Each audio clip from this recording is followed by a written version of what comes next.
Hello friends, चलिए आज की क्लास शुरू करते हैं। आज की क्लास में हम देखेंगे, सबसे पहले तो अपक्षयन आप लोगों को पहले से ही पता होगा, थोड़ा सा और जानकारी देंगे। अपर्दन, निक्षेपण, इन तीनों क्रियाओं के द्वारा फिर अलग अलग जो भी होती हैं, जैसे जल होता है, हिमानी होती है, पवन होती है, अलग अलग स्थल आकृतियां बनाते हैं। इन स्थल आकृतियों से क्वेश्चन आ जाता है कि जैसे ये किसके द्वारा बनी है, नदी के द्वारा बनी है कि आपकी हिमानी के द्वारा बनी है कि पवन के द्वारा। तो ये सारे क्वेश्चंस आपके आते हैं। कॉन्सेप्चुअल पोर्शन है पूरा, ध्यान से समझना, सब कुछ समझ में आ जाएगा। एक एक जो भी टॉपिक है, मतलब इसका सब टॉपिक है, सब पे हम बात करेंगे, ठीक है। तो चलिए शुरू करते हैं। सबसे पहले अपक्षयन आपको पता होगा, जैसे कोई चट्टान है, ये है चट्टानी टीला, ठीक है। अब इस चट्टान में पहले तो ये ओरिजिनल है, जैसे ही टाइम बीतेगा तो क्या होगा कि इस पे तापमान, टेम्परेचर, वर्षा, प्रेशर, जलवायु, इन सब का तो प्रभाव पड़ेगा ही पड़ेगा। इसके साथ साथ केमिकल क्रियाएं भी होती हैं, बहुत सारे एंजाइम होते हैं। एंजाइम कौन छोड़ता है? जीवाणु, शैवाल, लाइकेन। ये क्या करते हैं कि इन पे बहुत सारे एंजाइम छोड़ देते हैं, जिससे रासायनिक क्रिया भी होती है। तो ये सब चीजों की वजह से ये चट्टान क्या है, अपने मूल रूप से धीमे धीमे इसका संगठन कमजोर होता जाता है, टूटने लगता है। जब ये टूटने लगता है तो इसको बोलते हैं अपक्षयन। अपक्षयन या अपक्षय, ठीक है। ये टूट गया, अब टूट के इसको कुछ सहारा चाहिए, तो कभी कभी देखते हो हवा से धूल बह इधर से उधर जाती है। तो अगर ये इतना महीन हो गया कि इसको हवा उड़ा के ले जाए, तो हवा से भी जाता है, नदी से भी जाता है, हिमानी से भी जाता है। हिमानी मतलब बर्फ वाली नदी, ऐसी नदी जिसमें बर्फ जमी रहती है, ठीक है, ये हो गया हिमानी। तो इन सब से इसका क्या होगा, एक जगह से दूसरी जगह जाएगा, तो ये जो ट्रांसपोर्टेशन होता है, परिवहन, इसी को ही बोलते हैं अपर्दन। अब ये दूसरी जगह चला गया तो दूसरी जगह इकट्ठा भी होना है, तो जब ये दूसरी जगह इकट्ठा हो जाएगा एक ढेर के रूप में, इसको बोलते हैं निक्षेपण। ये तीन चीजें आप जान गए, तीनों के ही जो साधन हैं वो इतने मतलब नॉर्मल से है कि आपको सबको समझ में आ गया होगा। ये सारे साधन है अपक्षयन के। अपर्दन के मैंने बता ही दिया, नदी होगा, पवन होगा, हिमानी होगा, जितनी भी चीजें एक जगह से दूसरी जगह मिट्टी को, चट्टानों के टुकड़ों को ले जाएगा, वो क्या हो गए, अपर्दन के साधन।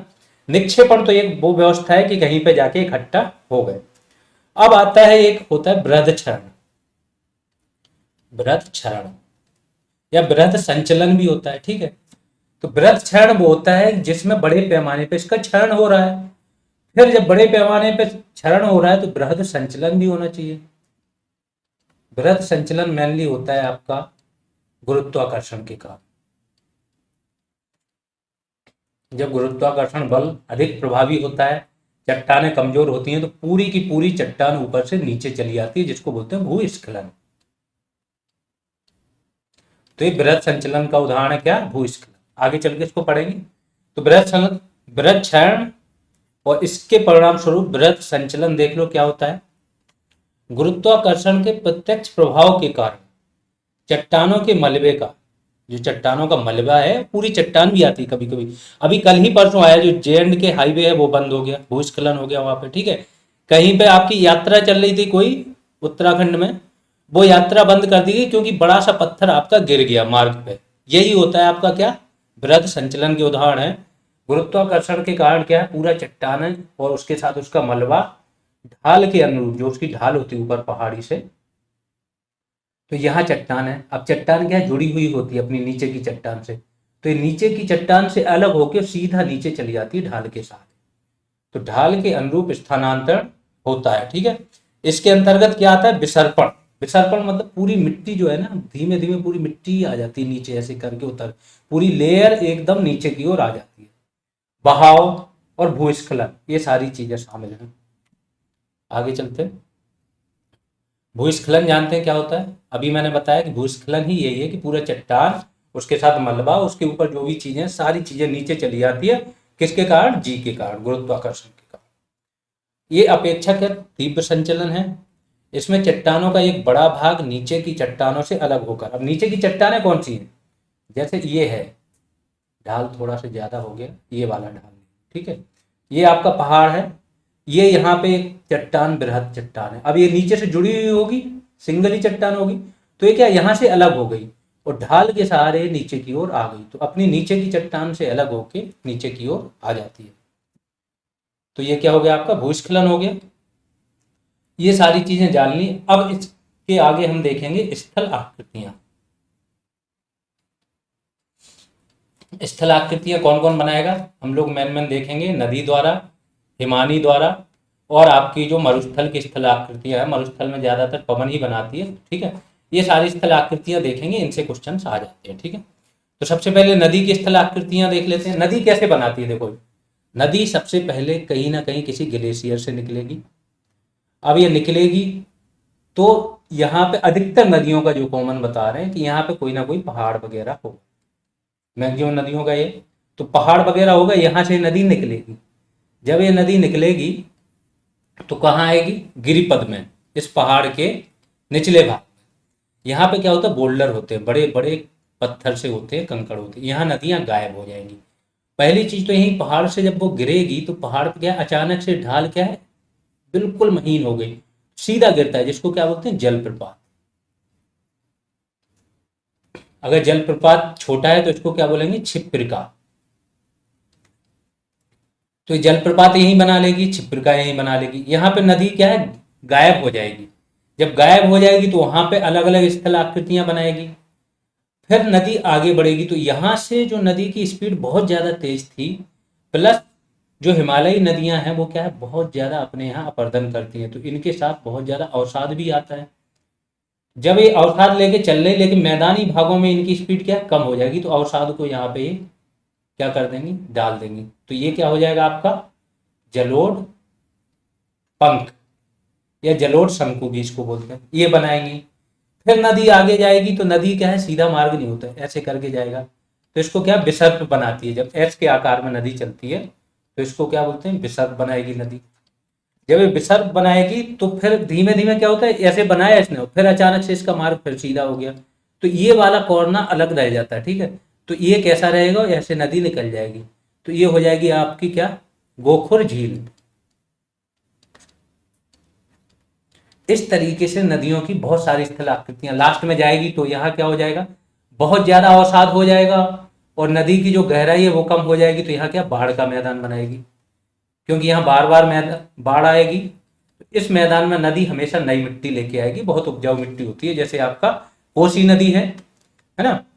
तो बिहार का क्या है, शोक है, ये बिहार का शोक है, तो शोक होने के साथ साथ ये बहुत उपजाऊ मिट्टी भी लेके आती है हर साल अपने साथ। फिर लास्ट में जाके डेल्टा बनाएगी नदी। तो ये स्थल आकृतियां हमें देखनी है नदियों की, देख लेते हैं वन बाई वन करके। नदी दो टाइप से काम करती है, एक करती है क्षैतिज अपघर्षण। क्षैतिज अपघर्षण क्या होता है, नदी इधर इस वाले पोर्शन में अपघर्षण करती है इधर उधर। एक होती है लंबवत अपघर्षण, इस तरीके से गहराई बढ़ाती है नदी। तो ये दोनों अपघर्षण से नदी की अलग अलग आकृतियां बनती हैं। अब ये आकृतियां किस किस अवस्था में बनती हैं, जब नदी हाइट, बहुत ज्यादा हाइट पर होती है, जहां से निकलती है, उसको बोला जाता है नदी की युवावस्था। फिर बीच में आती नदी तो वो मिडिल अवस्था है, मध्य अवस्था, लास्ट में आती है तो वो वृद्ध अवस्था हो जाती है। तो अलग अलग अवस्थाओं में नदियां अलग अलग आकृतियां बनाती हैं, जो कि आपको पढ़ना है। सबसे पहली क्या है, ऊपरी मार्ग या युवावस्था। इसमें क्या होता है, सबसे पहले नदी बनाती है, जो मैंने बताया जल प्रपात और छिप्रिका, वो तो बनाती है। और दूसरा देख लो क्या, वी आकार की घाटी। नदी क्या करती है, बहुत सालों, कई सालों, ये हजारों, 10-10 हजार साल पुरानी, मतलब वो है, नदी का इतना टाइम लग जाता है, कभी कभी लाखों वर्ष हो जाते हैं, ठीक है। तो इसमें नदी क्या करती है ना, पूरा एक घाटी टाइप की बना देती है, वी आकार की, ठीक। नीचे क्या होगा, इसका चौड़ाई कम होगी, ऊपर चौड़ाई ज्यादा होगी। तो निम्नवर्ती अपर्दन द्वारा घाटियों को गहरा करती है कौन, नदी, जैसे ब्रह्मपुत्र वगैरह की घाटियां, ठीक। फिर इस वी आकार की घाटी में क्या होगा, समय के साथ साथ वी आकार की घाटी में जब किनारे की दीवारें अत्यंत खड़ी ढाल वाली होती हैं, ये दीवारें क्या होती है, इतनी ढाल वाली, गहराई इतनी ज्यादा हो जाती है कि किनारे की दीवारें बहुत ज्यादा खड़ी ढाल वाली होती हैं। अब ये जो आपको देखने में लग रहा हो बहुत कम क्षेत्रफल हो सकता है, कभी कभी ये 100 किलोमीटर ये है और ए वाला 1000 किलोमीटर है। तो कितने शहर है, यहाँ पे भी शहर बसे हैं आपके, यहाँ पे भी हर जगह शहर बस जाते हैं, ये ध्यान रखो, घाटी ये होती है। तो वी आकार की घाटी में जब किनारे की दीवारें अत्यंत खड़ी ढाल वाली होती हैं तो इसको क्या बोलते हैं, गॉर्च। तो सेम वी आकार की घाटी, गॉर्ज और इसका और विस्तृत रूप आपका कैनियन हो जाता है। ठीक है, तो गॉर्ज में क्या होता है, किनारे की दीवारें अत्यंत खड़ी ढाल वाली हो जाती है। एग्जाम्पल में वही है ब्रह्मपुत्र और सिंधु घाटियां। तो ब्रह्मपुत्र और जो सिंधु घाटियां थी पहले भी आकार की घाटी बना रखी थी इन्होंने, धीमे धीमे करके ये गॉर्ज बन गई। अब कैनियन क्या होता है, गॉर्ज का ही अधिक विस्तृत रूप, दीवारें और ज्यादा खड़ी हो जाती हैं, तो भी की जगह आई आकार की घाटी हो जाती है, दीवारें इतनी खड़ी हो जाती हैं कि इस तरीके से दिखने लगती हैं दीवारें। ठीक है, तो ये आई आकार की घाटी जैसी लगने लगती है। इसका बेस्ट एग्जाम्पल क्या है, अमेरिका में है कोलोराडो नदी, नाम सुना होगा आप लोगों ने, उस पर ग्रैंड कैनियन करके है, ये आपका क्या है, कैनियन है। कैनियन का सबसे बेस्ट एग्जाम्पल यही है। अगला जो नदी बनाती है स्थलाकृति वो क्या है, जलप्रपात।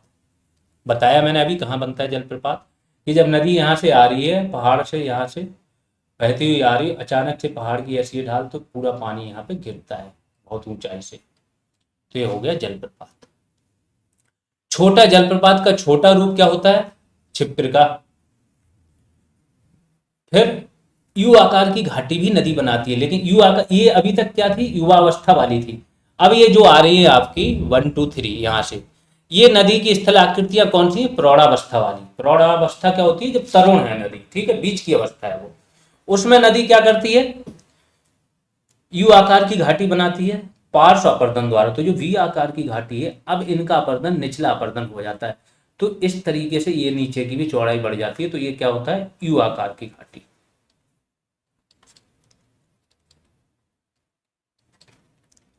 फिर आगे चल के विसर्प, मैंने बताया कि नदी सीधे मार्ग में न चल के ऐसे घूम के घुमावदार मार्ग में चलती, ऐसे बनाती हुई, इसी को बोलते हैं विसर्प।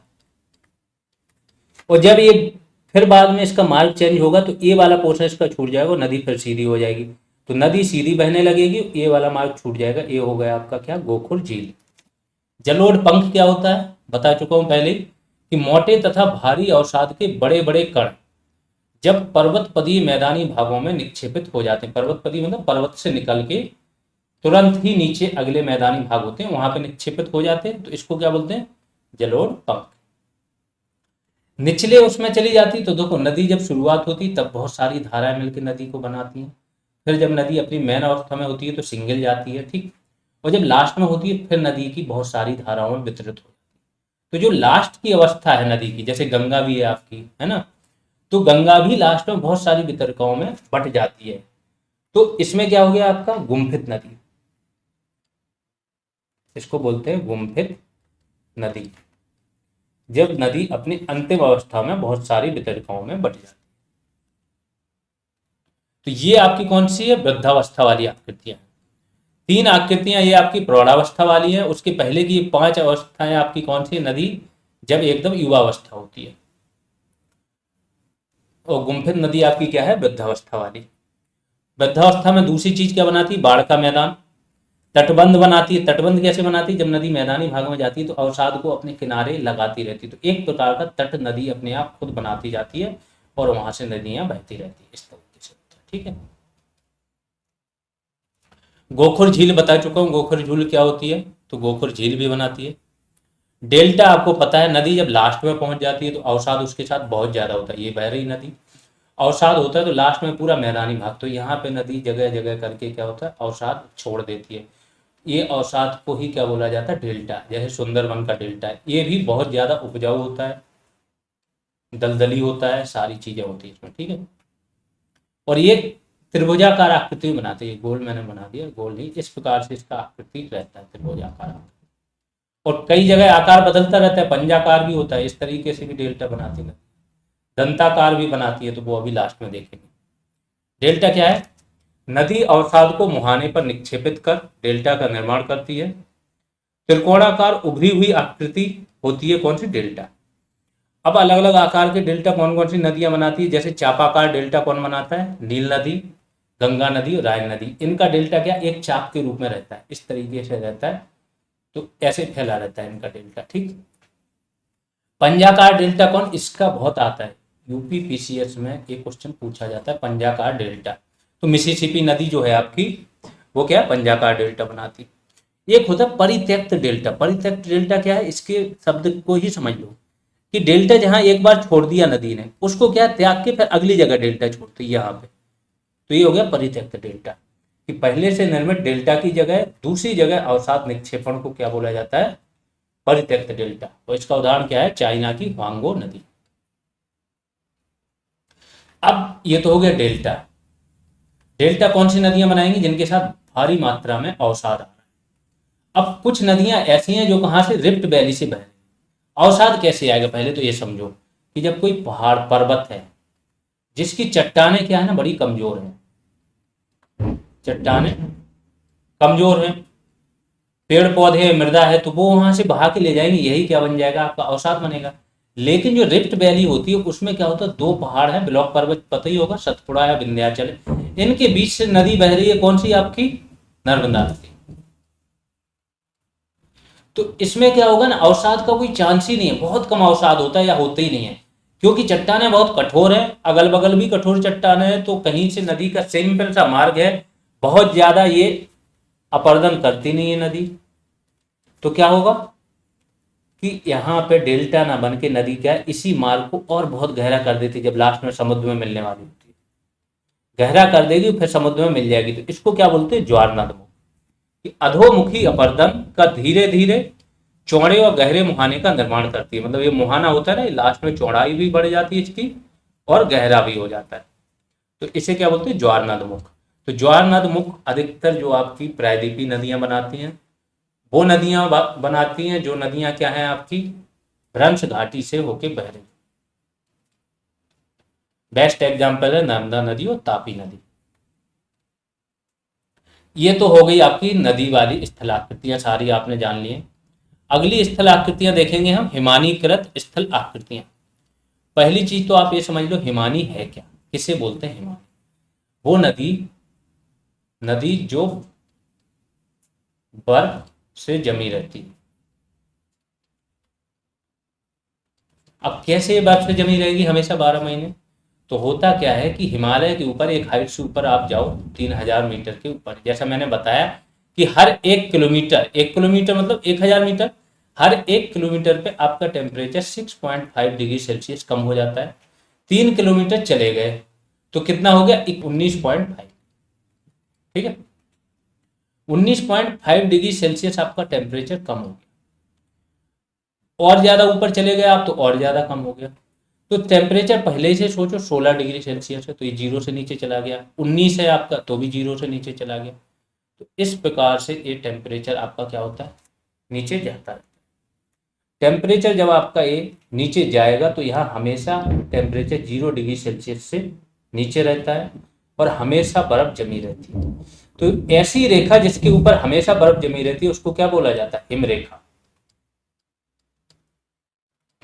और इसके ऊपर अधिकतर आपको हिमानी नदियां मिलेंगी। हिमालय पर बहुत सारी नदियां हैं जो बर्फ की नदियां हैं, ठीक है। अब ये नदियों में लोगों को लगता है बहती नहीं, बट बहती हैं। वो ये सबसे ज्यादा अपक्षय और अपर्दन यही नदियां करती हैं, क्योंकि जो बर्फ लेके जाती है ना किसी चीज को, तो बहुत उससे तो ये धीमे धीमे खिसकती रहती हैं, बट इनकी वो गति नहीं रहती है जो ये, और ये बड़े पैमाने पर अपर्दन करती हैं। तो हिमानीकृत स्थल आकृतियां देख लेते हैं। हिमनद किसे बोलते हैं, रैखिक प्रवाह के रूप में बहते हिम तथा बर्फ सन्नति को हिमनद या हिमानी कहते हैं। तो वही जो मैंने बताया कि एक रैखिक प्रवाह है, इसके रूप में हिम मतलब बर्फ बह रही है, या बर्फ संगति पूरी बर्फ का एक बहुत सारा ढेर, मतलब पूरी बर्फ ही बर्फ है, तो इसको क्या बोला जाता है, हिमनद या हिमानी कहते हैं।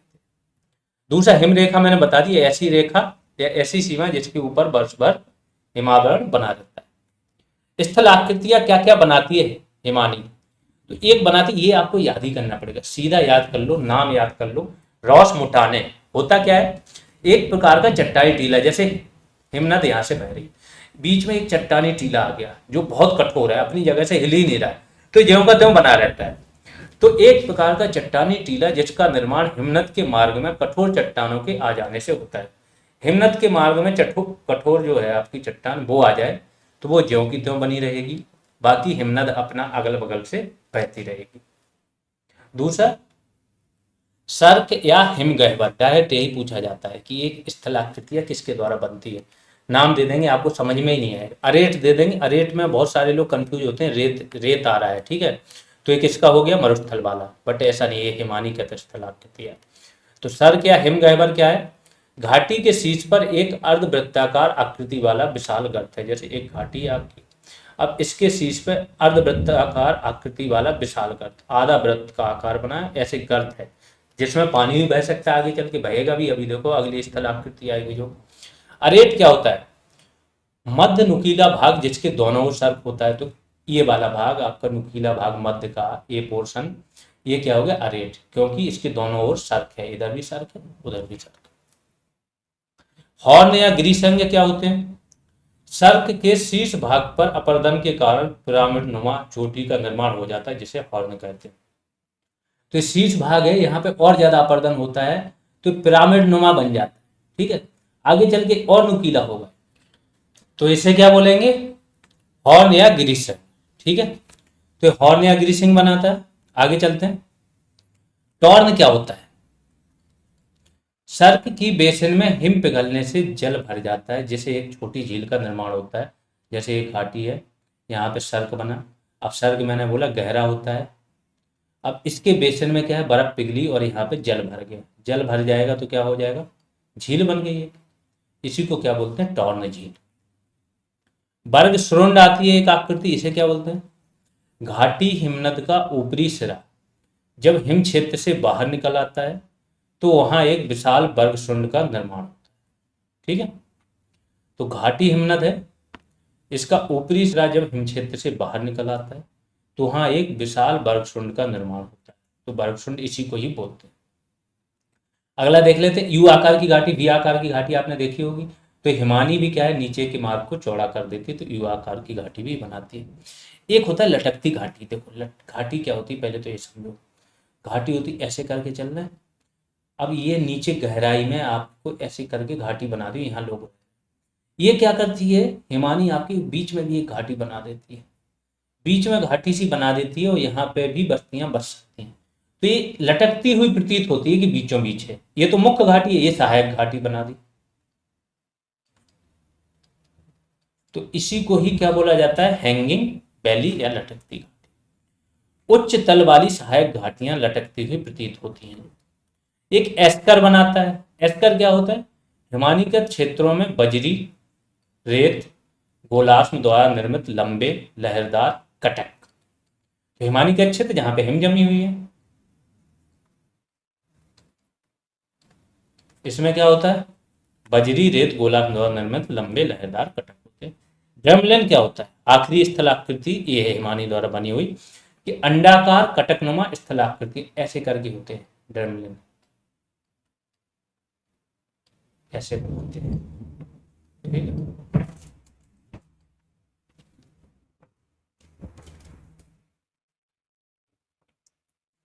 अगला देखते हैं, पवन द्वारा निर्मित स्थलाकृतियां। बाहर मौसम बहुत ज्यादा खराब है, पिछले 1.5 दिन से बारिश हो रही दिल्ली में, है ना, आप लोग को बादल के भी गरजने की आवाज आ रही होगी। तो पवन द्वारा निर्मित स्थलाकृतियां, अगर आप लोगों ने देखे होंगे दिल्ली के रूम्स कैसे होते हैं ना, यहाँ पे समझो कोई भी पिलर नहीं उठते हैं, ईंटों पे खड़ा कर देते हैं, सिंगल ईंट पे पूरा मकान, और बहुत डर रहता है कि हल्का सा भी वो चला ना जाए, पूरा 5-5 6-6 फ्लोर के मकान खड़े कर देते, तो 6-6 मंजिल के। तो आगे आते हैं, पवन द्वारा निर्मित स्थलाकृतियां ये कहाँ पे होंगी, अधिकतर आपकी मरुस्थलीय भागों में होंगी। तो वन बाई वन करके देख लेते हैं। सबसे पहली होती है रॉक पेडस्टल या छत्रक शिला। क्या होता है, कठोर चट्टान के नीचे मुलायम चट्टान आने के कारण छतरी नुमा बन जाती है, तो इस प्रकार की होती है छतरी नुमा चट्टान, इसको बोला जाता है रॉक पेडस्टल या छत्रक शिला, ठीक है, एक प्रकार के मशरूम की तरह। तो इसमें क्या होता है, ऊपर कठोर चट्टान और नीचे मुलायम, तो मुलायम वाली चट्टान ज्यादा पतली होती है, ऊपर वाली आपकी ज्यों की त्यों रह जाती है। यार डांग करके एक स्थलाकृति बनाती है। ये स्थलाकृतियां जो है ना आपकी मरुस्थल वाली, जिनमें जरूरी है समझाना क्या, बाकी तो आपको नाम याद रखना है, क्योंकि बहुत ज्यादा फिर उसमें चले जाओगे, ठीक है, इसलिए मैंने फिर इसको ज्यादा एक्सप्लेन किया नहीं। यारडांग स्थलाकृति आपकी किससे रिलेटेड है, मरुस्थल से रिलेटेड, इतना जानो। इंसेल वर्ग भी आपका किससे रिलेटेड है, ये भी मरुस्थल से पवन द्वारा बनता है। जालीदार शिला क्या होता है, एक शिला होती है, अब शिला के कुछ भाग क्या होते हैं आपके, कठोर होते हैं, कुछ मुलायम, तो इनके बीच बीच में से इस तरीके से बन जाती है आकृति। पवन द्वारा इतना वो होता है कि बीच बीच में लाइनें जैसे छेद से हो जाते हैं, इसमें जालीदार लगती है। बालू का स्तूप, बालू के कुछ स्तूप जैसे बन जाते हैं, जैसे अर्धचंद्राकार स्तूप बनता है एक बालू का, ऐसे करके बालू जमा हो गए, तो इसको क्या बोला जाता है, बरखान। ऐसे सीप करके एक बनता है, तो ये भी क्या है, मरुस्थलीय स्थलाकृति आपकी। लोएस इंपॉर्टेंट है, लोएस पूछा जाता है। इसमें क्या होता है, मरुस्थलीय क्षेत्रों से दूर पवन द्वारा उड़ाकर लाए गए महीन कणों के बृहद निक्षेप।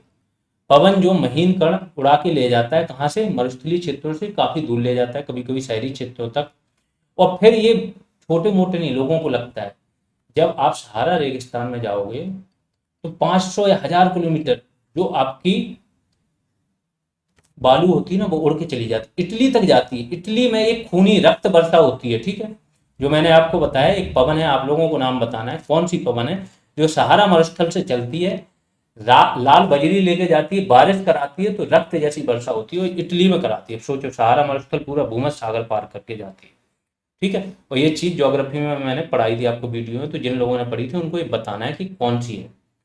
चलो एक दो आपको टिप्स भी दे दे रहे हैं, सिडॉको या हरमट्टन में से कौन सी है ये बताना आपको, ठीक। आगे चलते हैं। फिर बनाता है पेडिमेंट, और एक प्लाया झील होती है, प्लाया मरुस्थलीय भागों में, मैदानी भागों में एक झील सी बन जाती है, वो प्लाया झील होती है, उथले जल से निर्मित झील। ये स्थलाकृतियां आपकी किससे बनती हैं, पवन द्वारा बनती है मैक्सिमम, और सबसे बड़ी चीज है मरुस्थलीय स्थलाकृतियां, मरुस्थलीय, मरुस्थल में बनती है, ठीक है। तो यहाँ पे जितनी भी इंपॉर्टेंट थी और भी होती है, जैसे कास्ट द्वारा बनने वाली, बट मुझे नहीं लगता है वो आपकी इंपॉर्टेंट है, यूपीएससी में भी उससे नहीं पूछते हैं, तो यूपीपीसीएस में तो पूछेंगे नहीं, तो उतना डिटेल में नहीं जाते। कोशिश ये है कि जहां जहां से क्वेश्चन आ सकता है, तो एक भी आ सकता है तो वो छूटे ना, वो सारी चीजें आपकी कवर हो। ये बीपीओ पेड बैच की जानकारी है, जिसे भी ज्वाइन करना है ये सारी चीजें मिल जाएंगी आपको, सिंगल पीडीएफ मिल जाएगी, पंचायती राज की कंप्यूटर की सिंगल पीडीएफ मिल जाएगी आपको। इसका UP special topic wise MCQs, बहुत सारे एमसीक्यूज हुए हैं, 15 + 20 12, टोटल 27 टेस्ट तो आपके पंचायती राज पर हैं, और हर टेस्ट में कम से कम 150 से 200 क्वेश्चन हैं, एकदम रिलेवेंट। तो ये सारी चीज़ें मिल जाएंगी, टाइम टू टाइम पे ग्रुप कॉल होती रहती है, आपकी डाउट दूर होते रहेंगे। फीस 299 है, इस नंबर पे पे करना है, और ये स्क्रीनशॉट भेज देना टेलीग्राम या व्हाट्सएप पर। बाकी आप लोग जिसको भी क्लासेज अच्छी लग रही हैं बिल्कुल शेयर करते रहिए, आगे बढ़ाते रहिए। अभी के लिए इतना ही, धन्यवाद।